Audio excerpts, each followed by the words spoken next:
How to set a status on WhatsApp. To get started, first of all, open up the WhatsApp application on your phone. You will then be brought to the chats page. Here, you can view all your chats with friends on WhatsApp. On this page, go to the bottom left corner and tap on Updates. Here, you can add a status on WhatsApp. You can also view your friends' statuses. You can view the available channels and their messages. Now, go to the top right corner and tap on the edit icon. Here, type in a status. You can also add a photo or video from here. After typing, you can edit the status as you like by using the edit options at the top.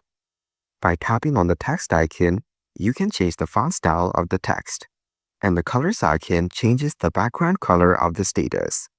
After you're done, tap on Status below as shown.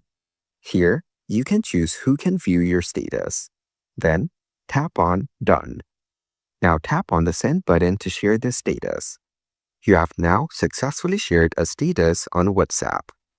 You can now view your status as well as how many people or who viewed your status. Following these steps, you can easily set a status on WhatsApp.